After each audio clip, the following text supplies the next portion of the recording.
खरं तर हा राज्यसेवेच्या इंटरव्ह्यूच्या वेळेला किंवा मेट्रोच्या इंटरव्ह्यूला तयार केलेला प्रश्नाचं उत्तर ठरलेलं उत्तर होतं, पण इथे वास्तव पाहिजे, ठरवलेलं उत्तर नकोय.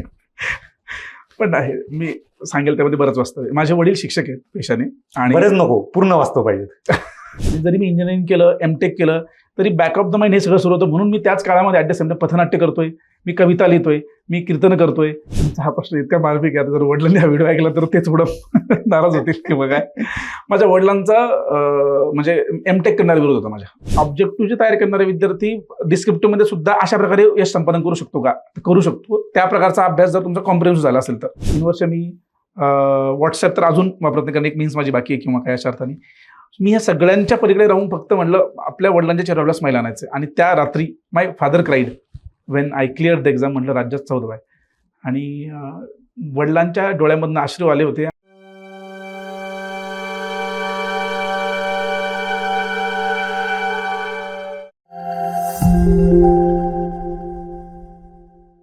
नमस्कार, मी किरण निंबोरे. वास्तव कट्ट्यावरती आपल्या सर्वांचं स्वागत. आपल्या सर्वांना माहिती की वास्तव कट्ट्यावरील बरेच इंटरव्ह्यू असतील किंवा पॉडकास्टमध्ये आपण वेगवेगळे अधिकारी घेऊन येत असतो. त्यांचा प्रवास, त्यांची अभ्यास पद्धती आणि इतर गोष्टी आपण पाहत असतो. स्पर्धा परीक्षेची तयारी करणारे महाराष्ट्रात जवळपास 15 लाखाच्या पेक्षा जास्त विद्यार्थी आहेत, परंतु राज्यसेवेमधली जी पदं आहेत तीच विद्यार्थ्यांना माहिती असतात. अशी कित्येक पदं आहेत, खूप चांगली पदं आहेत, परंतु ती विद्यार्थ्यांना माहिती नसतात. त्यातलंच एक पद म्हणजे इन्स्पेक्टर ऑफ लीगल मेट्रोलॉजी. आता याचा रिझल्ट लागला, बरेच जण त्याच्यामध्ये सिलेक्ट झाले, त्यामुळे बऱ्याच जणांना माहिती झालं, परंतु हे पद काय आहे हे कोणालाच माहीत नाही. आणि याच पदावरती सिलेक्ट झालेले वैभव लवाळे सर आपल्यासोबत आहेत. सर, आपलं वास्तव कट्ट्यावरती स्वागत. नमस्कार सर. खरं तर सरांविषयी सांगायचं झालं तर सर बी मेकॅनिकल आहेत, आणि सरांचं एमटेक देखील झालेलं आहे एनर्जी टेक्नॉलॉजीमध्ये पुणे विद्यापीठाबरोबर. सर लेखक आहेत, सर कवी आहेत, आणि सर उत्कृष्ट वक्ते आहेत, सर कीर्तनकार आहेत, सर प्रबोधनकार आहेत, आणि सरांचं एक पात्री नाटकसुद्धा खूप लोकांनी डोक्यावर उचलून घेतलेलं आहे, जे की वराड निघालं लंडनला. अशा बऱ्याच गोष्टी आहेत सरांविषयी, परंतु त्या गोष्टी आपण सरांकडूनच जाणून घेऊयात. तत्पूर्वी तुमचं कॅनल इन्स्पेक्टर म्हणून देखील सिलेक्शन झालेलं होतं. होय. तुमचं पुनश्च एकदा वास्तव कट्ट्याकडून आभार, शुभेच्छा आणि अभिनंदन.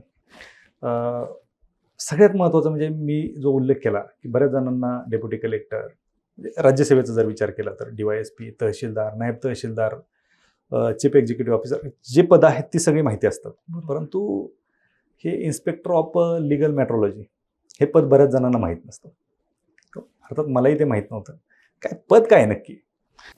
सर, सगळ्यात आधी म्हणजे त्या तुमच्या प्रश्नावर येण्यापूर्वी मला सगळ्यात आधी तुम्हाला थँक्यू बोलायचं आहे की तुम्ही मला इथे बोलण्याची किंवा बोलवलं त्याच्याबद्दल संधी दिली मला बोलण्याची.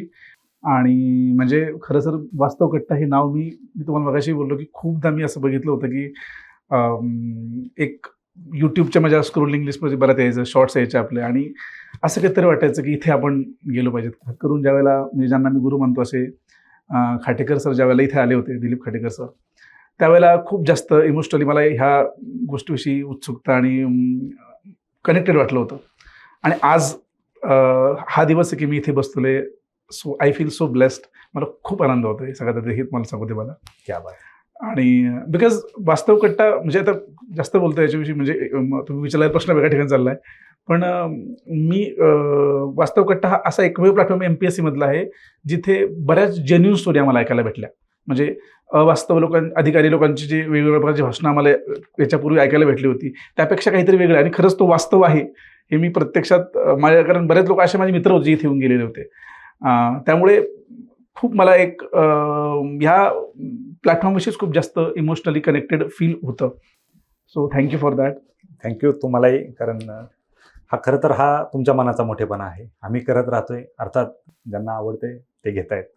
आणि तुमच्याविषयी वेगळं बोलायला आवडेल मला, पण आधी मी तुमच्या प्रश्नाकडे येतो. नाही, आपण काय वास्तव कट्ट्याने कधीच या अपेक्षा ठेवलेल्या नाहीत की कुणीतरी आमच्याविषयी चांगलं बोलावं. अर्थात तुमच्या भावना खूप चांगल्या आहेत आणि त्या असायला पाहिजेत, आम्हालाही बरं वाटेल, परंतु त्या व्यक्तच झाल्या पाहिजेत असं काही नाही. उद्देश हा आहे की विद्यार्थ्यांचा फायदा होणं महत्वाचं आहे. सो हे पद जे आहे, पद काय? सर, सगळ्यात आधी तर आता पदावर मी थोडं 2 मिनिटात तुम्हाला सांगतो की 1993 पूर्वी हे पद आलं. नंतर 97ला सुद्धा आपल्याला काही गोष्टी सापडतात की पदभरती झाली होती याविषयी. आणि प्रमोशननं हे पद आधी भरलं जायचं. इन्स्पेक्टर ऑफ लिगल मेट्रोलॉजी हे त्याचं मूळ नाव, ज्याला मराठीमध्ये निरीक्षक वैधमापन हे आपण शब्दोच्चार त्यासाठी करतोय. आता निरीक्षक वैधमापन हा शब्द बऱ्याच ठिकाणी वैद्यमापन असं सुद्धा काही लोकांनी बोलवलं गेलं, म्हणजे ते वैद्यकीय शास्त्रातलं काहीतरी पद आहे. आणि इंग्लिशमध्ये सुद्धा मेट्रोलॉजी या शब्दाचं मिटिरिओलॉजी जे हवामानशास्त्र आहे किंवा मेटलर्जी जे म्हणजे धातुशास्त्र आहे असे त्याला बोलवलं गेलं. मेट्रोलॉजी म्हणजे मेजरमेंटचं शास्त्र, वजन मोजमापाचं शास्त्र हा तर बोलतो आपण. गावाकडे सर धोपटपणे म्हणतात वजनमाप अधिकारी. बरोबर. असं म्हणजे अगदी सोप्या भाषेत बोलायचं झालं तर.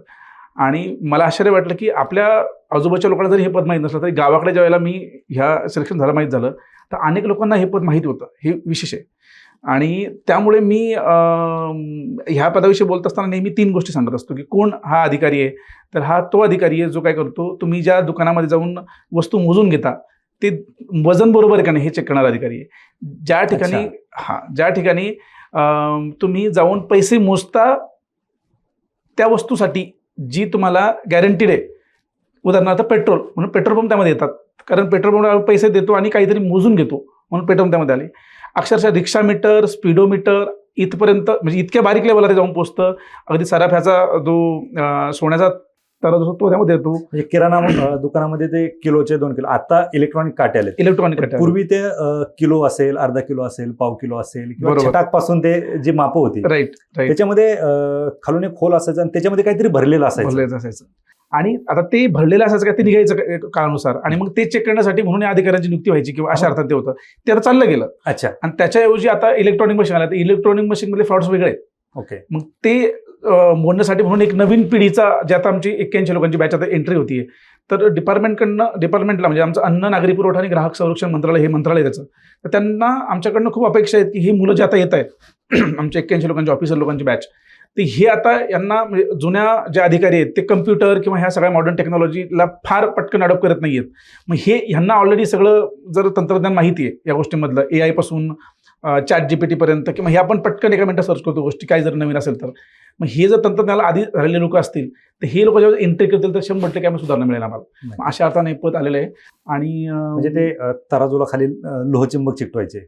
हा बरोबर, लोहचुंबक चिकटवायचे हेच प्रकार असतील. म्हणजे तुम्ही जर बघितलं कधी कधी आपल्याला हे पण सापडतं की तो वजन 6 किलोचं वजन असतं आणि तो काहीतरी त्याला गुंडाळून त्याच्यावर ठेवून दिलेला असतो. बरोबर. दगड आणतो त्या वजनाचा ठेवून दिलेला असतो. बरोबर.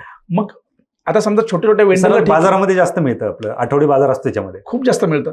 आणि म्हणजे मला एक नंतरून कळलं, आता आपल्याला गाड्याचं वजनमाप तिथे असतं, पण वजनमाप तिथे असतं शुगर फॅक्टरीमध्ये गेल्यानंतर मोठे काटे असतात. बरोबर. त्याला आपण रोलर टाईपमध्ये आपण म्हणतो का, गाडी जाते आणि तो मोजलं जातं. बरोबर. तर त्या ठिकाणी गेजेस वापरलेले असतात. आणि मला हे सांगायचं तुम्हाला की आपण बघतो ते खूप मोठ्या प्रमाणात आहे, पण n नंबर ऑफ मेजरमेंटचा मुद्दा असतो. मी ज्या ठिकाणी MTech केलं, मास्टर्स केलं, त्यांनी मला सत्कारसाठी पुणे विद्यापीठात बोलवलं होतं. तिथे RTC म्हणजे रिजनल टेस्ट सेंटर आहे. तिथे म्हणाले की आमच्या इथे जे सोलार अप्लायन्सेस आहेत त्यांच्या संबंधाने काही गोष्टी आम्हाला मेजरमेंट करून हव्या होत्या. त्यांनी सुद्धा त्याच्यामध्ये त्यांना इन्स्पेक्टर मेट्रोलॉजी जो अधिकारी होता आमचा त्यांच्याकडनं ते व्हेरीफाय करून घेतलेलं होतं, स्टॅम्पिंग करून घेतलेलं होतं. म्हणजे आपल्याला माहीत असणारे लिमिटेड साधन आहेत, पण याचं जे कार्यक्षेत्र इतकं मोठं आहे. आणि सर 2009चा कायदा आहे त्याच्यामध्ये त्यांनी अजून सुद्धा स्पीडोमीटर किंवा घरामधले जे बिलिंग मीटर असतात, एनर्जी मीटर ज्याला म्हणतो आपण, ते कव्हर केलेले नाहीयेत. कव्हर केलेले म्हणजे कायद्यामध्ये आहेत पण त्याला त्याच्या कार्यक्षेत्रात आणलेलं नाहीये. का? एवढे अधिकारी नाहीयेत की जे प्रत्येक ठिकाणी जाऊन हे चेक करू शकतील. भरले का जात नव्हते? तुम्ही म्हणले प्रमोशनने भरत होते. प्रमोशनने भरले जायचे. आणि सर 2 याच्यामध्ये मुद्दे आहेत. म्हणजे एक तर सगळ्यात महत्त्वाचा मुद्दा असा आहे की जे अधिकारी आहेत त्यांची गरज, म्हणजे आपण डिमांड आणि सप्लायचा मुद्दा जो होता प्रत्येक वेळेला, आतापर्यंत तेवढे अधिकारी सांभाळून घ्यायचे, पण जसं असा वर्कलोड वाढत चाललाय तसं हे पद आता त्यांच्याकडनं भरण्याची प्रक्रिया त्यांनी सुरू केलेली आहे. आता मला असं वाटतं पुढच्या 1-2 वर्षामध्ये किंवा पुढच्या 3-4 वर्षामध्ये त्यांना परत एकदा रिक्रुटमेंट करणं अपेक्षित आहे. कारण जुने जे अधिकारी आहेत ते कंपल्सरी रिटायरमेंट आलेले आता असं आहे. मग मला म्हणजे आता एक दुसरं असंही सापडतं की एक अधिकारी 2-2, 3-3 तालुके सापडतो. म्हणजे असंही एक माझ्या ऐकण्यात आलं. आता खरं खोटं विभागात गेल्यानंतर कळणार आहे मला, कारण जॉईनिंग यायला अजून थोडा अवकाश आहे. तिथे असं कळलं की इन्स्पेक्टर लिगल मेट्रोलॉजी अंडर एक फील्ड असिस्टंट असतो आणि क्लर्क असतो. तर एक क्लर्क तालुका सांभाळतो. बरं. म्हणजे वर्कलोडचा जर आपण विचार केला तर हा मुद्दा आहे. भरलं काय जातो हा मला प्रशासकीकरण आहे. म्हणजे त्याच्यात मी आत्ता न पडलेलं बरं. बरोबर. कारण ग्रामीण भागामध्ये जर एक क्लर्क जर एक तालुका सांभाळत असेल, हो हो हो, तर तो प्रत्येक ठिकाणी जाऊ शकत नाही. 100% जाऊ शकत नाही. आणि अर्थात जे काही वजन काटे आहेत, हो हो, आपण ऊसाचा विषय घेतला, तो विषय तर न बोलण्यासारखा आहे, पण बरोबर आहे. कारखाने खूप काटा मारतात. काटा मारतात, बरोबर आहे. असं एक विषय हो असतो. हो हो. ह्या गोष्टी कुठेतरी अधिकारी कमी असल्यामुळेच होत असतील. अर्थात तो भाग पुढचा आहे, अजून तुम्हाला तिथं जायचंय, त्याच्यावरती भाष्य करणं योग्य ठरणार नाही. पण तुम्ही इकडे का आलात? कारण तुम्ही कविता करता, तुमचं लेखन चांगलं आहे, तुम्ही एकपात्री नाटक करता, तुम्ही उत्कृष्ट वक्ते आहात, तुम्ही नाटककार आहात, एवढे कलागुण तुमच्याकडे आहेत, कशाला आले इकडे? खरं तर हा राज्यसेवेच्या इंटरव्ह्यूच्या वेळेला किंवा मेट्रोच्या इंटरव्ह्यूला तयार केलेल्या प्रश्नाचं उत्तर ठरलेलं उत्तर होतं, पण इथे वास्तव पाहिजे, ठरवलेलं उत्तर नकोय. पण आहे, मी सांगेल त्यामध्ये बरंच वास्तव आहे. माझे वडील शिक्षक आहेत पेशाने, आणि बरेच नको, पूर्ण वास्तव पाहिजे. होतं असतं प्रामाणिक सांगण्याचं उत्तर प्रयत्न करेल. या सगळ्याच गोष्टी ऑन रेकॉर्ड हा इंटरव्ह्यू राहणार आहे काही वर्षापर्यंत, त्यामुळे जे आहे ते मी प्रामाणिकपणे उत्तर देण्याचा प्रयत्न करेल. माझे वडील प्राथमिक शिक्षक आहेत आणि शिक्षकांच्या मुलांमध्ये युजली शासकीय सेवेकडे जाण्याचा घरून बाळकडू आम्हाला फास दिलं असतं की तुला जायचं कुठे, पुढचा प्रवास हा. एक दुसरं म्हणजे मला वाचनाची प्रचंड आवड होती वडिलांच्या त्या सवयीमुळे. म्हणजे आमच्या घरी किशोर नावाचं मासिक यायचं, नंतर बालभारतीचं जे मासिक होतं ते यायचं, घरामध्ये चिकार पुस्तकं वडिलांमुळे मला वाचण्यात आली. म्हणजे वाचन हा एक बेसिक धागा होता. मग मला वैयक्तिक आध्यात्मिक आवड असल्यामुळे माझी धार्मिक वाचनाची पुस्तक सुद्धा प्रचंड वाचण्यात आली. नंतर म्हणजे श्रीधर नावाचे जे कवी आहेत त्यांचे जे रामायण महाभारताचे हरिविजय रामविजय नावाचे जे ग्रंथ आहेत, शिवलीलामृत आदी करून जे ग्रंथ आहेत ते ग्रंथ खूप जास्त माझ्या वाचनामध्ये आलेले. त्यावेळेस श्रावणा महिन्यामध्ये आमच्या गावामध्ये पोथ्या चालतात, त्या पोथ्यामध्ये मी वाचक म्हणून बसलेलो, बऱ्याच वेळेला त्या ठिकाणी व्यासपीठावर बसलेलो असायचो, ज्ञानेश्वरीची अनेक पारायणं केली. वाचन हा एक धागा पकडला मी माझ्या ह्याच्यामध्ये. तर वाचनात मला एक गोष्ट कळली की आपलं जे पुढचं करिअर असेल ते जर या क्षेत्रामध्ये असं कुठेतरी गेलं तर खूप बरं होईल. आणि योगायोगाने मला तेच तुमचा प्रश्न विचारला की इकडे कसं आलात, तर इकडे येणं हे मला खूप नॅचरली घडलं. म्हणजे जरी मी इंजिनिअरिंग केलं, एमटेक केलं, तरी बॅक ऑफ द माइंड हे सगळं सुरू होतं. म्हणून मी त्याच काळामध्ये ॲट द सेम टाइम पथनाट्य करतोय, मी कविता लिहितोय, मी कीर्तन करतोय, मी म्हणजे पॅरलल करतोय मी सगळं. म्हणजे मी ते सोडून नाही करत होतो. आणि ज्यावेळेला एमटेक कोविड आला आणि मी घरी गेलो सर, आणि कोविड काळामध्ये ज्यावेळेला मी घरी सगळं बंद होतं ना, काही कुठलीच माध्यमं, आणि आपले एमपीएस क्षेत्र सुद्धा त्यावेळेला सगळंच ऑनलाईन असं नव्हतं एवढं ऍक्टिव्हली, पण त्या काळात त्यांना यावं लागलं. आणि कदाचित लॉकडाऊनमुळे लोकांच्या गोष्टी बंद पडल्या आणि मी अभ्यास सुरू केला घरी येऊन. मला असं वाटलं की आता ऑलरेडी धार्मिक वाचन झालेलं आहे. अभ्यासच तुम्ही लॉकडाऊन मध्ये सुरू केला, त्याच्या आधी नव्हता? त्याच्या आधी एमपीएससीचा माझा असा डायरेक्ट संबंध नव्हता. वाचन केलं, वडिलांचं बाळकुट होतं, तुला जायचं मार्ग माहित नव्हता ना, आणि टेक्निकल फील्डमधून इकडे म्हणजे एमपीएससीतनं पद कसं घ्यायचं याची फार त्यावेळेला मी चौकशी केलेली नव्हती. पण ज्यावेळेला मी इकडे आलो, म्हटलं आपलं वाचन वेगळ्या प्रकारचं आहे. आपल्याला इतिहास आवडतो, आपल्याला भूगोल आवडतो, आपल्याला म्हणजे अर्थशास्त्र आवडत नव्हतं त्या काळामध्ये मला.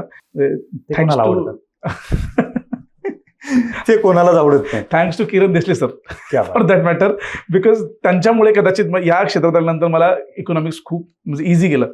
बट तो मुद्दा नाही आता. म्हणजे मला हे सांगायचं मला की त्या याच्यामध्ये टेक्निकलचा अभ्यास करू शकतो तुम्ही आणि हा अभ्यास करू शकतो तुम्ही. मग म्हटलं टेक्निकलचा अभ्यास करून झाला, इंजिनिअरिंग केलं, एमटेक केलं, आपल्याच्याने तिथे जेवढ्या प्रकारचं कॉन्ट्रीब्युशन देणं होईल त्यापेक्षा छान कॉन्ट्रीब्युशन इकडे देणं होईल आपलं. And that is how I started my preparation during Covid or after the Covid is over असं. अच्छा, नक्कीच. पण ज्यावेळेस तुम्ही एमटेक केलंय, बीटेक केलंय, सॉरी तुमचं बीई झालंय मेकॅनिकल, बरोबर, वेगवेगळ्या क्षेत्रात तुम्ही आहेत, म्हणजे तुम्ही मल्टी टॅलेंटेड होतं. त्यात तुमचे वडील शिक्षक, बरोबर. असं कधी विरोध नाही झाला की याच्यासाठी बीटेक केलंय का, एमटेक केलंय का? आता तुमचा हा प्रश्न इतका मार्मिक आहे, आता जर वडिलांनी हा व्हिडिओ ऐकला तर तेच थोडं नाराज होतील किंवा काय. माझ्या वडिलांचा म्हणजे एमटेक करण्याचा विरोध होता माझ्या. त्यांचं म्हणणं होतं ग्रॅज्युएशन पूर्ण झालेलं आहे तुझं, बीई केलेलं आहे तू पूर्ण, तर ठीक आहे आता म्हणजे तू आता जॉबच्या अनुषंगाने किंवा सरकारी जॉब, गव्हर्नमेंट जॉब हे खूप प्रमाणे सांगतो मला मी, की त्यांचं असं होतं की ग्रॅज्युएशन नंतर तो तत्काळ सुरू कर. मी म्हटलं की मला इच्छा आहे एमटेक करण्याची. मला ते डॉक्टरेट सुद्धा इथपर्यंत होतात माझ्या, पण ते एमटेकला जर विरोध झाला डॉक्टरेटला ते का लगेच सपोर्ट करतील. त्यामुळे माझी आई खूप म्हणजे खतरनाक होती त्यामध्ये. तिचं अजून म्हणणं की तू डॉक्टरेट कर, काय अडचण नाही. म्हणजे she is like very educational friendly की तू काय अडचण नाही. पण वडिलांचं असं होतं की तू करायचा जॉब, म्हणजे तू जॉब कर इंजिनिअरिंग नंतर. बट आय वॉज लाईक की म्हटलं ठीक आहे ना, जर इंजिनिअरिंग केलं आणि मला काय कळणार एमपीएससी मधलं असं वाटायचं सारखं. म्हणजे तिथे जाऊन अनावश्यक इंजिनियर आले एमपीएससी हे नंतर कळलं मला इथे आल्यावर. दॅट टाइम मला हे माहित नव्हतं की इंजिनिअरिंगचा जास्त प्रभाव, आणि सर त्याचा फायदा झाला मला इथे. म्हणजे तुम्ही मगाशी विचारलं की हे पद आलं आणि इथे मी 3 राज्य सेवा दिलेले आहेत. म्हणजे मी ऑब्जेक्टिव्ह पॅटर्नची तयारी करणारे विद्यार्थी, आणि या योगायोगाने इन्स्पेक्टर लिगल मेट्रोलॉजी हे पद डिस्क्रिप्टिव्ह एक्झाम झाली होती त्याची मीन्स. अच्छा, त्याची मेन्स डिस्क्रिप्टिव्ह झाली होती. Yes sir.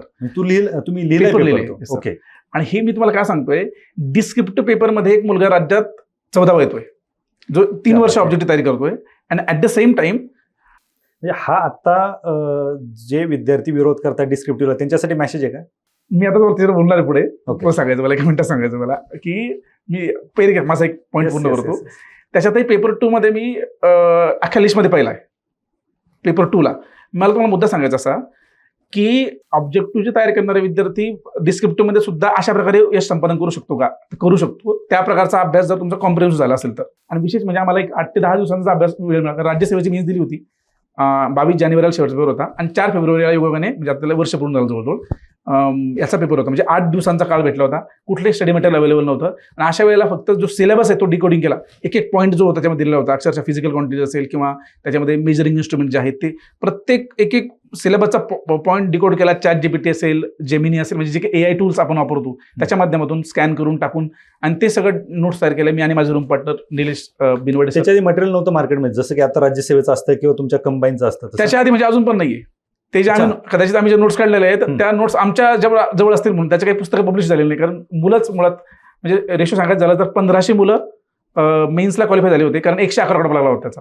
1500 पैकी 500 मुलांनी 200 पैकी किती पैकी कट ऑफ लागला 200 पैकी. म्हणजे राज्यसेवेची प्रिलिम्स कॉमन झाली आणि कट ऑफ लागला 108 राज्यसेवेचा आणि सेम याच्यामध्ये 111 कट ऑफ लागला इन्स्पेक्टर लिगल मेट्रोलॉजी. अच्छा. 1500 मुलं क्वालिफाय झाली होती. 500 मुलांनी फॉर्म झाले आणि प्रत्यक्ष 250 मुलं एक्झाम दिली. 81 सिलेक्ट झाले. बरं. त्यात मी 14वा. म्हणजे हे रेशो काय सांगतो तुम्हाला की डिस्क्रिप्टिव्ह आहे म्हणून घाबरले काही मुलं क्वालिफाय होऊन सुद्धा फॉर्म नाही भरला. आणि कदाचित त्यांनी भरला असता तर काही वेगळं चित्र अनुभवायला मिळालं असतं आपल्याला की कारण पद राज्यपत्रित आहे, गॅझेटेड आहे. म्हणजे ग्रुप बी आहे पण गॅझेटेड आहे. त्यामुळे कोण भरू शकत होतं? त्याला काय असं क्रायटेरिया होता? मेकॅनिकल, कम्प्युटर, फिजिक्स आणि केमिस्ट्री मला आठवत नाहीये. केमिस्ट्री होतं कारण मी सुद्धा मेकॅनिकल असल्यामुळे त्या अँगलनी ही मंडळी त्याला क्वालिफाय. सायन्स बॅकग्राऊंड त्याला कंपल्सरी, इंजिनिअरिंग बॅकग्राऊंड त्याला एक प्रकारे सायन्स हा शब्द जास्त योग करेल ते त्याला कंपल्सरी होतं केसमध्ये. आणि ज्यावेळेला हे झालंय, आता तुम्ही जो प्रश्न विचारला होता की हे त्या लोकांना मेसेज आहे का, खरंच त्यांना मेसेज आहे की मला स्वतः भीती वाटायची. रादर त्या आंदोलनामध्ये मी स्वतः होतो. माझी कविता त्या काळामध्ये खूप फेमस झाली होती जी डेक्कनच्या चौकामध्ये मी केली होती की आमचा पॅटर्नला विरोध नाही असं. तो फक्त पुढे ढकलावा अशा अर्थाने ती कविता म्हणजे दळवी साहेबांच्या जे काही समिती स्थापन झाली होती त्या संबंधाने ते आंदोलनामध्ये मी स्वतः ऍक्टिव्हली पार्टिसिपेट झालेलो होतो की हे 2 वर्ष जर पुढे गेलं तर बरं होईल. आणि म्हणजे मी योगायोगाने राज्यसेवेला सुद्धा यावर्षी इंटरव्ह्यू होतो आणि मेट्रोलॉजीला सुद्धा इंटरव्ह्यू होतो. म्हणजे दोन्हीकडे सुद्धा मी उत्तम यश संपादन केलेलं आहे. राज्यसेवेचा अजून निकालच यायचा बाकी 23चा आपला. पण आता मी सांगायचा मुद्दा एवढा सगळ्याचा की मला त्या लोकांना मेसेज अशा अर्थाने आहे की होऊ शकतं. अगदी हे नाहीये काय म्हणू आपण त्याला नॉट पॉसिबल किंवा जमणारच नाही असं नाहीये. जर छान त्याच्यावर मी स्वतः मराठीत मला खूप जास्त इंटरेस्ट असेल तर मी मराठी जे साहित्य आहे त्याचे काही टॉपिक बघितले तर खूप सुंदर टॉपिक आहेत. म्हणजे नळ दमयंती स्वयंवर आहे किंवा म्हणजे रादर मी असा विचार केला जर मला ह्या सगळ्यांना जर मी आता 23-24 मीन्स देणार आहे जर मला वेळ भेटला तर मी छान तेव्हा तयारी करेल आणि मला जर तुम्ही शिकवता आलाय का वेगळ्या अर्थाने तर खूप आनंदाने मी तो शिकवायला सुद्धा लागेल पुढे चालून. म्हणजे that is for future. Answer to your question की माझा त्या लोकांना हा सल्ला आहे का, तर एका अर्थाने सल्ला पण आहे की म्हणजे अवघड नाही एवढं ते. नक्कीच तुम्हाला जमलं तर बाकीच्यांना पण जमेल. फक्त त्याच्यात उतरणं गरजेचं आहे. अर्थात तुम्हालाही भीती वाटत होती, तुम्ही त्या आंदोलनात होते की 2 वर्ष आम्हाला द्या. 2 वर्ष दिले. आता शेवटी कसं घ्यायचं हो ते प्रत्येकावरती डिपेंड करतं. हे जे सांगितलं तुम्ही फक्त सायन्स बॅकग्राऊंड पाहिजे होतं. सिलेबस काय होतं याला सिलेबस होता मोस्टली मेजरमेंट्स. ओके. ज्याला आपण ट्रान्सड्युसर्स म्हणतो नाही का, म्हणजे मुख्य परीक्षा पूर्व परीक्षा तर एकत्र जाईल. पूर्व परीक्षा आपली सेमच झाली सर. हे आता मी अजून एक काय मिथ जे आहे लोकांच्या मनामध्ये, मी वेगळीच एक्झाम दिली मेट्रोलॉजीची, वेगळंच असं झालेलं आहे. पण मला हे सांगायचं होतं की मला 111 मार्क, मला 116 मार्क होते टू बी स्पेसिफिक. म्हणजे त्याच्यामध्ये तो काही एन नंबर गोष्टी आहेत पण ते आता एक सोपे भाषेत सांगतो 116 मार्क होते. म्हणजे मला मार्क जास्त होते राज्यसेवेला म्हणून मी मेट्रोलॉजीला क्वालिफाय झालो आणि 108 वर राज्यसेवेला झालो, 111 वर मेट्रोलॉजीला पण झालो. पूर्ण वेळ तयारी राज्यसेवेचीच केली. हे साईड बाय साईड जे काही मला एक्स्ट्रा दिवस भेटले त्यामध्ये तयारी केली. मला तुम्हाला याच्यात हे सांगायचं सर की मला 116 मार्क कधी पडतात आहेत, मी 21, 22, 23च्या 3 राज्यसेवा दिल्या होत्या. अच्छा.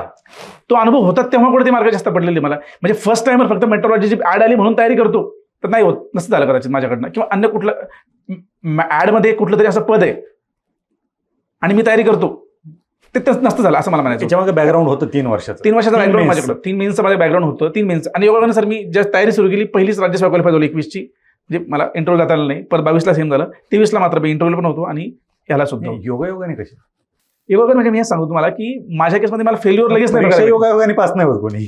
अर्थात अभ्यास होता, पण 21ची मला असं 21ची ज्यावेळेस मी प्रिलिम्स क्वालिफाय झालो तर मला स्वतःच विश्वास बसला की मी झाले म्हणून. क्या बात आहे. म्हणजे फर्स्ट अटेम्प्टमध्ये होऊ शकतं प्रिलिम्स क्वालिफाय. हे जे मनात खूप अनेक लोकांनी सांगितलं होतं की राज्यसेवा शक्य आहे का, राज्यसेवा शक्य आहे का, पहिल्या अटेम्प्टमध्ये प्रिलिम्स क्वालिफाय करणं. मी नाही म्हणतो इंटरव्ह्यू बद्दल, कॉन्फिडन्स पाहिजे. हा ते आय गेस तुम्ही जे सुरुवातीला सांगितलं ना, घरामध्ये लहानपणापासून वाचनाची आवड होती प्रचंड वाचनाची आवड. आणि तुम्हाला पहिल्यापासून जर वाचनाची आवड असेल तर अर्थात त्याचा फायदा तुम्हाला इकडे झाला असेल. लिखाणाचा फायदा झाला मला इथं झाला. Yes, तुम्ही लिखाण करताय. हा बरं, आलंच विषय तो तर तुम्ही कीर्तन करता, तुम्ही पथनाट्य करता, तुम्ही लिखाण करता, तुम्ही कविता करता. हा छंद कसा आणि कधीपासून लागू झाला तुम्हाला? सर माझा हा खूप म्हणजे एकदा तुम्ही विषय काढला तर मी ज्यावेळेस कीर्तन करायला लागलो लहानपणी असताना 6वी 7वीला मला असं चांगलं म्हणजे 6वी 7वी पासून कीर्तन करताय? हो. घरात काही धार्मिक वातावरण होतं? माझ्या घरामध्ये आमच्या घराच्या समोर सप्ताह, अखंड हरिनाम सप्ताह ज्याला पण म्हणतो, तो घरदारात बसतो आणि मग सकाळी काकड आरती जी असते त्या काकड आरतीला जे उठा पांडुरंगा प्रभात समयोपातला, प्रभात समयोपातला, वैष्णवांचा मेळा गरुडा पारी दाटला, ते स्वर कानावर पडले, झोपेशी लागणार 4ला सुरू व्हायचा काकडा ना. बरोबर. आणि ते त्या काकड आरतीने उठायचो आणि ते वर्षात 1 दिवस ते प्रोग्राम असायचा, म्हणजे वर्षात 7 दिवस तो असायचा आणि त्यात मी खूप ऍक्टिव्हली पार्टिसिपेट व्हायचो. पुढे आमच्याकडे एक डॉक्टर नाही लहवीतकरांशी नंतर संबंध आला माझा, अनिरुद्ध महाराज क्षीरसागर म्हणून आहेत. त्यांच्या आश्रमात जाऊन मी 10वीच्या सुट्ट्यांमध्ये जी मुलं मामांच्या घरी जातात मी त्यांच्या घरी जाऊन राहिलो आश्रमामध्ये आणि तिथे परिवाराजकासारखं म्हणजे हे मागून माधुकरी मागून, आणि ते त्या ठिकाणी मी त्यांच्यासोबत कीर्तनाला खूप त्यांचे चिकार कीर्तन ऐकले. ज्ञानेश्वरीचं त्या काळामध्ये माझं वाचन पठण झालं, हे झालं सगळं. आणि त्या याच्यातनं मला अध्यात्मामध्ये खरं तर हे कळायला लागलं की ह्या पण बाबा जे आजकाल तर खूप एन नंबर ऑफ गोष्टी सुरू आहेत, महाकुंभही सुरू आहेत त्या निमित्ताने, आपण तिथे बघतो की हौशी नवशी गौशी सगळे लोक तिथे आलेले आहेत. सो मला वाटायचं की हे खूप थोतांड आहे तोपर्यंत. पण ज्यावेळेस मला कळलं की नाही काही याच्यामध्ये महापुरुष होऊन गेले, संत ज्ञानेश्वर असतील, तुकोबराय असतील, एकनाथ महाराज, नामदेव महाराज असतील, म्हणजे ही जी संत प्रभावळी आहेत ते साहित्य काहीतरी वेगळं सांगत आहे ह्या लोकांच्या वागण्या पलीकडे. आणि मग त्यावेळेला मला ज्ञानेश्वर कळाले आणि ज्ञानेश्वरांचं पहिलीच ओवी सर म्हणजे आपण युजली श्री गणपतीच्या नमनाने आरंभ करतो, ज्ञानेश्वराचा आरंभ त्याने झालेला नाहीये. आरंभ झालेला आहे ओम नमो जी आद्या वेद प्रतिपाद्या जय जय स्वसंवेद्या आत्मरूपा. म्हणजे ज्ञानेश्वरीचा आरंभ ओंकारने केलेला आहे नामावलींनी, ज्ञानेश्वर महाराजांनी. मग मला उत्सुकता लागली हे काय वेगळ्या प्रकारे. आणि मग त्या तिथे कळतं आपल्याला की ज्ञानेश्वर महाराज त्या आद्य स्वरूपाला नमन करत आहेत आणि शेवट पासायदान आहे सर. बरोबर. म्हणजे जे पासायदान स्वतः करता नाहीये. माऊलींचं एक सुंदर वाक्य आहे शेवटी, जे ज्ञानेश्वरीच्या शेवटी त्यांनी घातलेलं आहे की ते म्हणतात येत म्हणे श्री विश्वेश्वराव हा होईल दान पसावो, येणे वरे ज्ञानदेव सुख्या झाला. ज्ञानेश्वर तेव्हा सुखी आहे कधी, जेव्हा सबंध विश्वाला काय मिळेल, सुख मिळेल.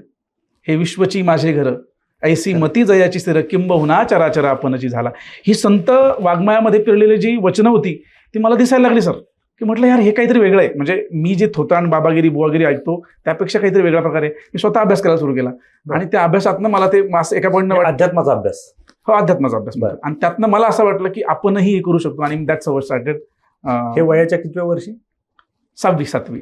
6वी 7वी तुम्ही एवढा विचार करत होते? खूप. म्हणजे मी त्या काळामध्ये घर सोडून गेलो होतो. म्हणजे घर सोडून अशा अर्थाने की आई पप्पांना मी सांगितलं की मला आश्रमात जाऊन 2 महिने राहायचं वगैरे. आणि त्या काळात मी आश्रमात जाऊन राहिलो होतो. म्हणजे सुट्ट्यांमध्ये 2 पर्टिक्युलरली. युजली त्या काळात आपण असे निर्णय करत नाही की घर सोडून कुठे राहतोय. की मी म्हटलं मामांच्या घरी जाणार मी, त्याच्याऐवजी आश्रमात जाऊन राहिलो. परमिशन मिळाली? नाही दिली, सहज असं पळूनच गेले. म्हणजे विरोध की जायचं मला, तर मग आता ऐकतच नाही पोरगा, मग जाऊ देत, काय करणार मग जाऊ देत असं. म्हणजे माझ्या आता सर मला मी सांगतो, माझ्या वडिलांचं पर्टिक्युलरली असं आहे की आई वडील दोघांच्या केसमध्ये आई खूप खंबीर आहे, वडील आमचे खूप सॉफ्ट हृदयाने, बट वरतून त्यांचं असं की करिअर फर्स्ट. बरोबर आहे. प्रत्येक बापाचं, कुठल्याही बापाचं तेच म्हणणं असतं हां, की करिअर फर्स्ट. आणि करिअर फर्स्ट हा जर मुद्दा असेल सर, तर मला प्रामाणिकपणे असं वाटतं की वडिलांच्या त्या मुद्द्याला मी हे केलं पाहिजे. म्हणजे रॅदर मी वास्तव कट्ट्याला जे धन्यवाद दिला ऑलरेडी, त्यानिमित्ताने मला सांगा सर की मला तुम्ही इथे का बोलवलं असतं, हा प्रश्न आहे माझा. अगदी बरोबर. कदाचित मी ही पोस्ट क्लिअर नसती केली तर मला माझ्या पोस्ट व्यतिरिक्त ज्या गोष्टी आता बोलण्याची संधी तुम्ही देत आहात किंवा काय त्या बोलण्याची संधी कोणी दिली असती, हा प्रश्न आहे माझा. म्हणजे वडिलांचं ते बोलणं आता किती बरोबर आहे हे कळत आहे. त्यांच्या मनात असताना जी काही तो काळजीचा मुद्दा होता तो आता कळत आहे की हे का आवश्यक होतं माझ्यासाठी. आणि मी त्याला जे उचललं की वडिलांचं म्हणजे माझं सगळे स्वप्न बाजूला ठेवले मी, जे मला बनायचं होतं कलाकार म्हणून किंवा काय अर्थाने ते सगळं बाजूला ठेवलं मी. आय रिपीट सर 3 वर्ष फोन नाही वापरला. 3 वर्ष मी व्हॉट्सअप तर अजून वापरत नाही कारण एक मीन्स माझी बाकी आहे किंवा काय अशा अर्थाने. मी या सगळ्यांच्या पलीकडे राहून फक्त म्हणलं आपल्या वडिलांच्या चेहऱ्याला स्माईल आणायचं. आणि त्या रात्री my father cried when I clear the exam. म्हटलं राज्यात 14 आहे आणि वडिलांच्या डोळ्यामधून अश्रू आले होते. आणि माझ्या वडील म्हणजे अख्खा राज्यभर म्हणजे बालभारतीचे संचालक राहिले वडील, म्हणजे सदस्य राहिले आहेत. मराठी पाठ्यपुस्तक निर्मिती मंडळ जे आहे ते सदस्य वडील राहिले आहेत. म्हणजे ज्या वडिलांना एवढा स्वतःच्या कर्तृत्वावर एवढं गाजवलेले त्यांच्या डोळ्यामध्ये माझ्या निमित्ताने म्हणजे प्रेमाचे अश्रू अशा अर्थाने ते जर येत असतील तर म्हटलं आपण काहीतरी मिळवलं आयुष्यामध्ये. बाकी मग सर जगाचाच होते ते माझ्यासाठी जास्त महत्त्वाचं होतं. आणि तिथून जे मी आज तुमच्यासमोर बसतोय किंवा काय मला असं वाटतं की ते कदाचित त्यांचं नसतं ऐकलं आणि माझा मनात दुराग्रह धरला असता मी कदाचित तर काही वेगळं चित्र राहिलं असतं. आयुष्यात काही निर्णय मागे टाकायला लागतात, पुढे टाकायला लागतात. ठीक बरोबर. नाही, तुम्ही बोलले की आनंदाचे अश्रू, अर्थात आई वडिलांच्या डोळ्यात दोनदाच अश्रू येतात. एक तर आनंदाचे, मुलाने खूप काहीतरी चांगलं केलंय म्हणूनही अश्रू येतात, हो, आणि काहीतरी वाईट केलंय म्हणून अश्रू येतात. ते अश्रू कुठले आणायचे हे तुमच्या हातात आहे, तुम्ही ते केलं. माझ्या वडिलांच्या आणि आईच्या केसमध्ये सर आईचा मुद्दा तुम्हाला सांगतो मी. म्हणजे का, कारण असं वाटतं की कधी कधी वुमन एम्पॉवरमेंट जे आपण म्हणतो ना तो मुद्दा मला त्याच्यामध्ये खूपदा बघायला मिळतो. म्हणजे मला राज्यसेवेला स्कोर आता 122.5 आहे, तिची अपेक्षा 150 काय नाही तुला. बरं. म्हणजे मला काय कळतं की तिला हे माहिती आहे की त्याच्याकडे पोस्ट आहे, पण तिचं असं आहे की तू हवेत नको जाऊ, आता मी आहे तुझ्या, मला कळतात गोष्टी, तू पुढचं बोल. म्हणजे प्रगतीमध्ये माणसानं थांबू नये हे सांगणार आहे ती. मी मग अशी म्हटलो तिने तिची इच्छा की डॉक्टरेट करावं. वडिलांचं कसं करिअर सेट झालं तुझं आता काय अडचण नाही, ठीक आहे. म्हणजे आता तू तुझं म्हणजे कॅनल इन्स्पेक्टर म्हणून ज्यावेळेस मी नियुक्ती झाली ग्रुप सीचं पद आहे, पण ही वॉज हॅपी की शिदोरी तुझ्या पोटापुरती आता आली तुझ्याकडे, ठीक आहे. आता काय करशील ते तुझ्या कल्याणाकरता असणार आहे. ते वाक्य नाही आपल्याला वाघच मारायचं पुढे, म्हणजे हे वाक्य मी नाही बोलतो वडिलांचे तुमचं, आपल्याला वाघच मारायचं आहे. पण जर त्या प्रवासामध्ये एखादा ससा भेटला आपल्याला, एखादा हरिण भेटला आपल्याला, तरी तुझा म्हणजे आपल्याला शिकार वाघाची करायची, पण मध्ये एखादं छोटं काही भेटलं त्याने पोट भरणारच आहे ना. अगदी असं ते. अच्छा. बरं, आता या सगळ्या गोष्टींसोबत तुम्ही सांगितलं की तुम्ही 3 मेन्स तर राज्यसेवेच्या दिल्या होत्या आधी, सर बरोबर, त्याचा अनुभव होताच. हा अभ्यास, राज्यसेवा मेन्सचा अभ्यास कसं नियोजन केलं होतं? सर राज्यसेवेच्या अभ्यासाची मला खूप जास्त सवय होती. म्हणजे 21च्या ज्यावेळेस माझी राज्यसेवा गेली हातातनं, म्हणजे गेली अशा अर्थाने मला फार मार्गदर्शन नव्हतं भेटलं, पण 22ला मी खूप ऑर्गनाइज अभ्यास करण्याचा प्रयत्न केला होता. त्यामध्ये पर्टिक्युलरली मी दिलीप खाटेकर सरांचं नाव घ्यायला आवडेल, सेपअप अकॅडमीच्या माध्यमातून किंवा काय. आणि त्या निमित्ताने सरांची जी HRDची बॅच होती तिथे मला एक कळलं की अभ्यासामध्ये रट्टा पण आहे, पण तो लिमिटेड गोष्टी, त्या पलीकडे काही गोष्टी आहेत ज्या आपण ॲक्सेप्टन्सच्या अँगलने ऑल द अबोव किंवा हे सगळे लॉजिकचा मुद्दा आपण बरेच लोक म्हणतो किंवा काय. सर त्याला अप्रोच बिल्डिंग वगैरे असं त्याला छान त्यांनी नाव दिलेलं आहे किंवा काय. मला ते नावापेक्षा सुद्धा म्हणायचं की त्यांच्याकडनं मला एक कळलं की अभ्यासामध्ये काही गोष्टी लिमिटेड करायच्यात, पाठ करायच्या आपल्याला, त्या पाठ करायच्यात आणि त्याच्या पलीकडे गोष्टी त्या ॲक्सेप्ट करायच्यात. मग ते HRDच्या केसमध्ये मी तो अप्रोच केला, तोच आम्ही GS4 अप्लाय केला, तो GS1 GS2 अँगलने केला, पण फायनल सिलेक्शनमध्ये ते नव्हतं. म्हणजे 23च्या मेन्सला मला 530 मार्क्स आहेत आणि मी परत रँक 1ला बघत असतो प्रत्येक वेळेला की रँक 1 कोण आहे, आणि त्यांना मग 595 मार्क्स आहेत अशा अर्थाने. मग तो फरक कितीचा आहे? मला वाटतं तो फार कमी फरक आहे आता. म्हणजे मी ज्यावेळेस प्रवास सुरू केला त्यावेळेला कुठे होतो 425 वगैरे काही ते मार्क होते आणि आता 530 वर येऊन पोहोचलोय. तो गॅप लहान आहे, मीही तिथपर्यंत जाऊ शकतो अशा अर्थाने माझ्या डोक्यात ते विचार सुरू असतात आणि त्यांचं ते योगदान आहे. यावर्षी योगाने मला डॉक्टर किरण देशले सरांचं सुद्धा एक टच आहे आता या पुढच्या मेन्समध्ये, किंवा अजून जे आता सेपअपमधली मंडळी आहेत, सेपअपच्या बाहेरही बरेच मंडळी आहेत, महेश पाटील सर आहेत, आता नावं घ्यायला मी सगळ्यांचीच घेऊ शकतो, सचिन भस्के सर आहेत, सगळे लोक हेल्प करतात. मार्गदर्शक असतं महत्वाचं आहे, खूप आवश्यक आहे सर. म्हणजे मी असा एक व्यक्ती आहे सर जो असं म्हणायचो की, कारण प्रिलिम्स मी स्वतःच्या बळावर क्लिअर केली होती ना त्यावेळेला, मग मला असं वाटायचं की मी जर प्रिलिम करू शकतो मीच पण करू शकतो, पण कुठेतरी तुम्ही एक तुमच्यावरती कोणीतरी आहे सुपेरियर, ते मानणं फार आवश्यक आहे. जर तुम्ही ते मानत नाही ना सर, तर मला असं वाटतं की तुम्ही कुठे स्वतःला फसवता. म्हणजे बरेच लोक, उदाहरणार्थ मी तुमच्याकडनं आता तुमचे आता बस विषय निघाला, आता तुम्हाला सांगू तुला 23चे इंटरव्ह्यू जे 2 मी दिले सर, त्यात तुमचा वाटा खूप मोठा आहे, तुम्हाला ते माहीत नसणार. कसं? तुमच्या इथे बऱ्याच MPSCचे अध्यक्ष आणि सदस्यांच्या तुम्ही मुलाखती घेतलेल्या आहेत. बरोबर, त्या सगळ्या मुलाखती बघितलेल्या आहेत मी. पर्टिक्युलरली मी तुम्हाला आठवण करून देतो, एक सभागृह होतं कुठेतरी, आणि तिथे सभागृहाच्या माध्यमातून विठ्ठल वाघ सरांची पण मुलाखती होती आपली.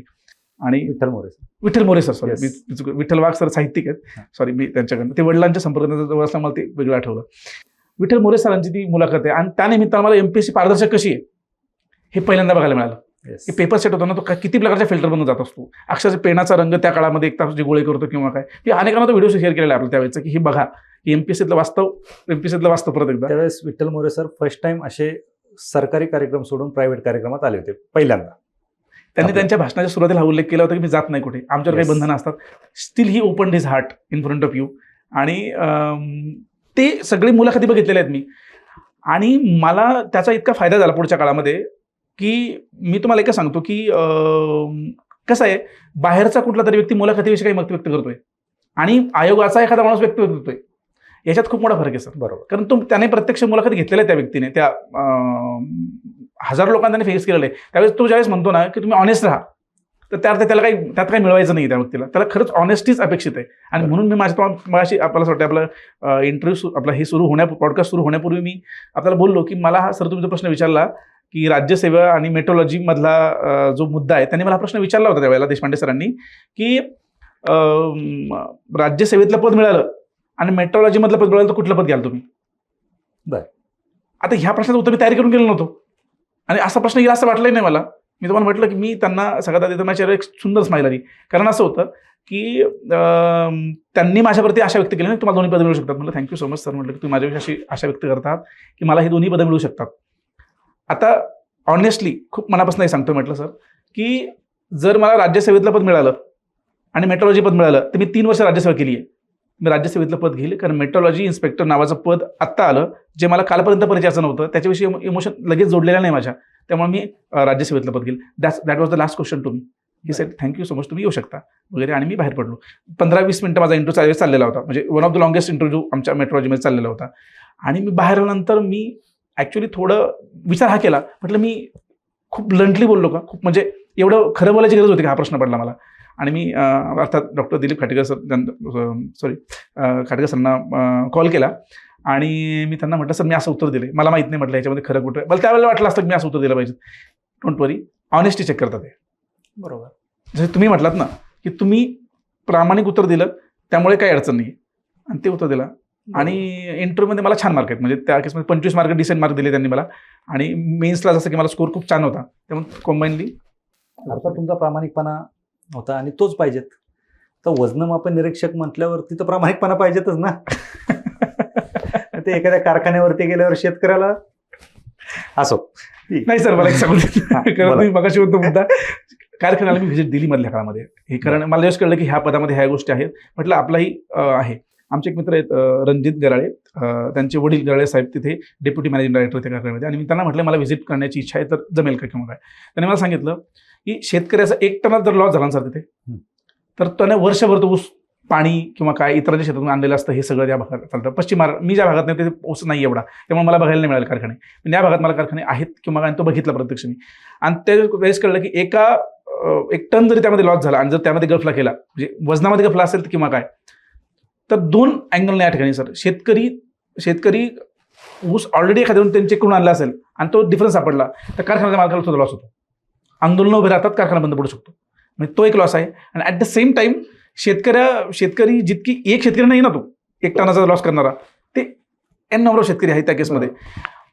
काटा योग्य असणं हा कारखानदारासाठी सुद्धा चांगलं आहे आणि शेतकऱ्यांसाठी सुद्धा चांगलं आहे, कारण काय, ते स्टेक होल्डर्स आहेत आणि ते तुमच्यावर, कारण ते असं नसतं सर, कधी मी हे नवीन कळलं मला की एकदा जर मी कारखाना टाकत आहे तर माझे ठरलेले शेतकरी पण असतात, शेअर्स त्याच कारखान्यामध्ये आम्ही आमचा ऊस आणणार आहे किंवा काय, त्यामुळे त्यांचा विश्वास पद्धत मी कसा करणार आहे.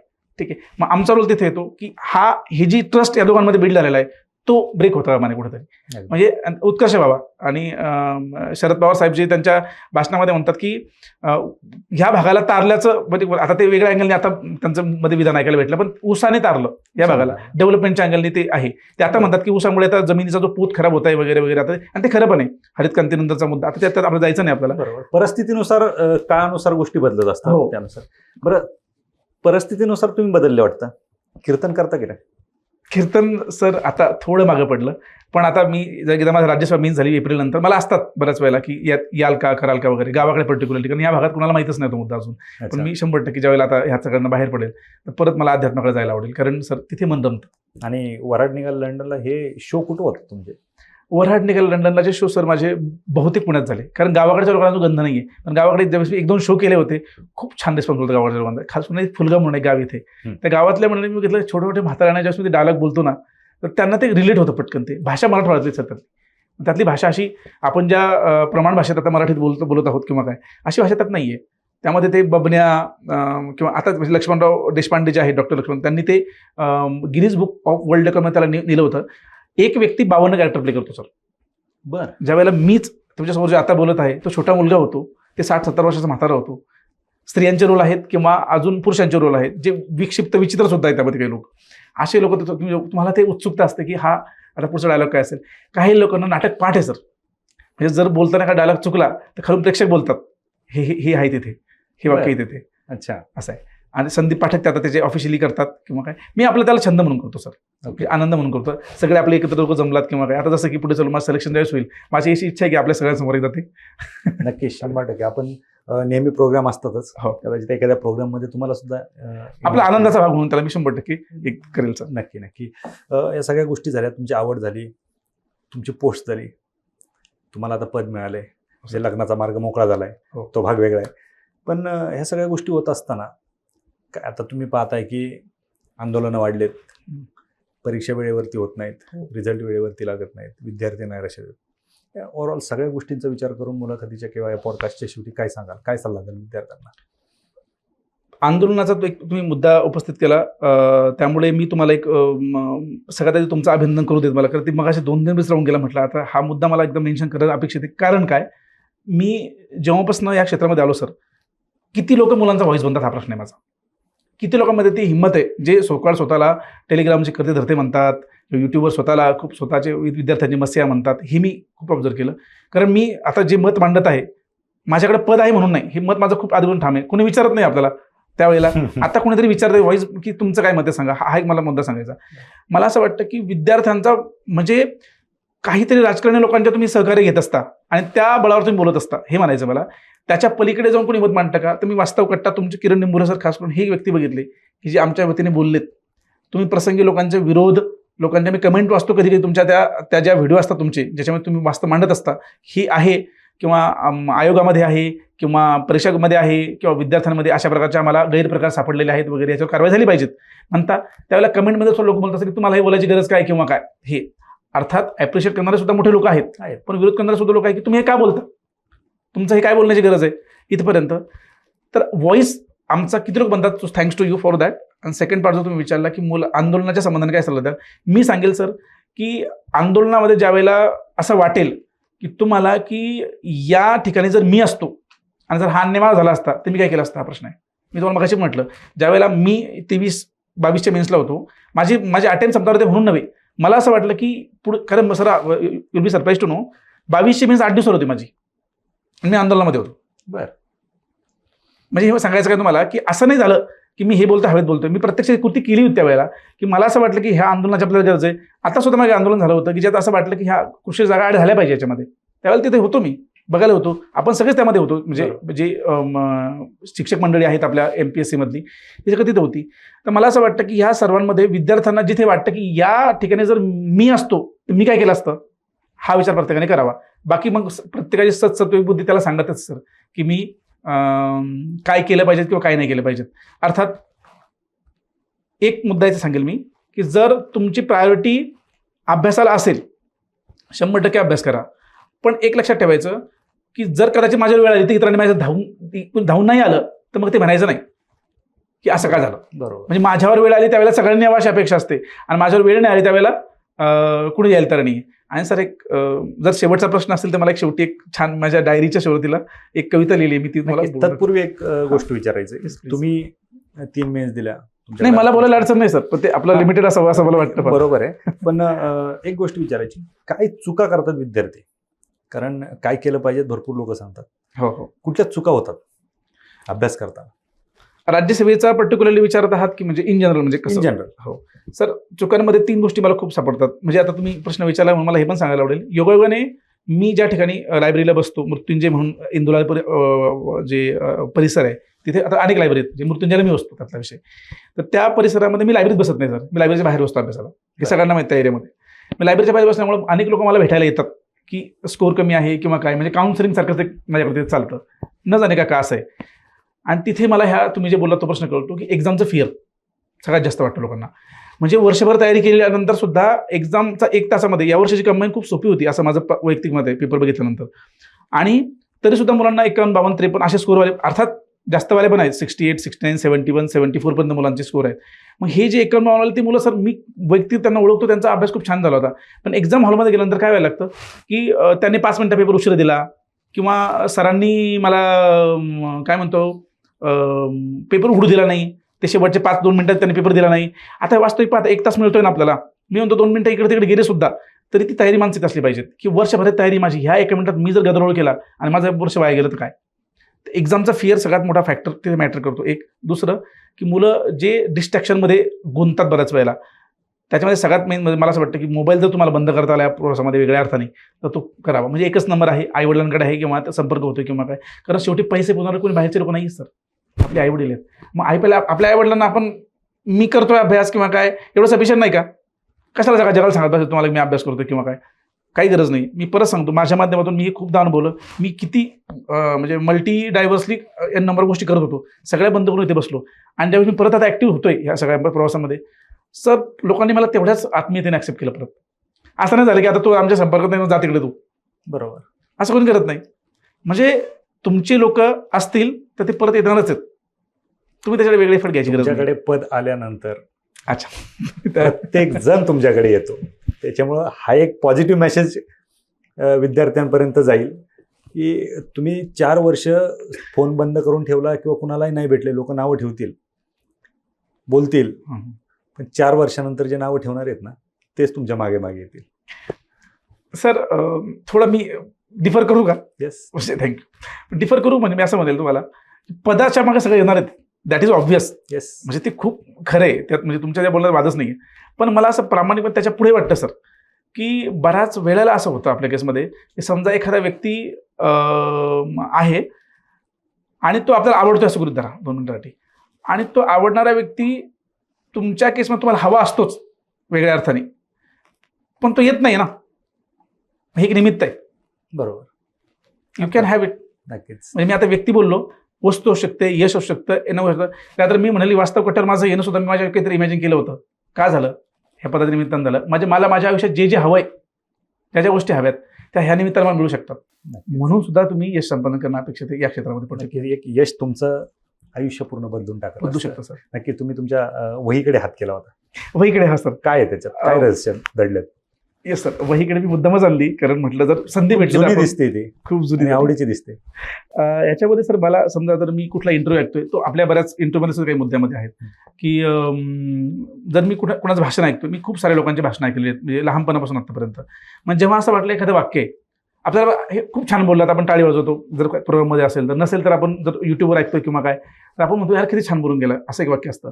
मग असे काही वाक्य याच्यामध्ये मी मला जे आवडतात ते मुद्दाम लिहून ठेवत आलो आणि मला डिस्क्रिप्टिव्हमध्ये याचा खूप जास्त उपयोग होतो.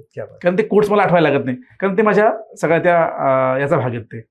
आणि हे आता मी अख्खं तर काही उघडत नाही किंवा काय, पण याच्यात एक सांगतो आपण की जे तुम्ही मगाशी विचारलंय, आपण जे थांबतो लायब्ररीमध्ये बसतो, बऱ्याच वेळेला उघडत नाही, आपले म्हणजे फोन उघडत नाही आहे आणि बाहेर जात नाही, लोकांची मिसळत नाही, शांत बसतो एका ठिकाणी, हा अर्थ होतो.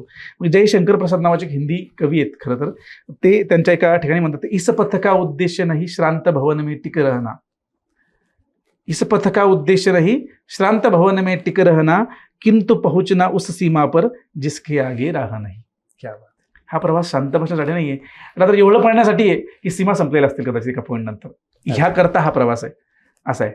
आणि सर एक अविनाश शितोळे सर आहेत, त्यांना मला विशेषत्वाने धन्यवाद द्यायला आवडेल या निमित्ताने, कारण हा प्रवास हे जे आहे हे त्यांच्यामुळे घडून आलं. त्यांनी तुमच्या संपर्कात सांगितलं की सरांना जर इथे बोलवतात बघा, त्याच्यामुळे माझं हे ड्रीमही पूर्ण झालं एका अर्थाने. सो थँक्स टू हिम. आणि दुसरं एक मला मेन्शन करायला आवडेल की प्लीज इथून पुढे आमच्या भूमिका मांडत राहा. कारण आमचा व्हॉइस बोलणारा फार लोक नाही आहेत या क्षेत्रामध्ये.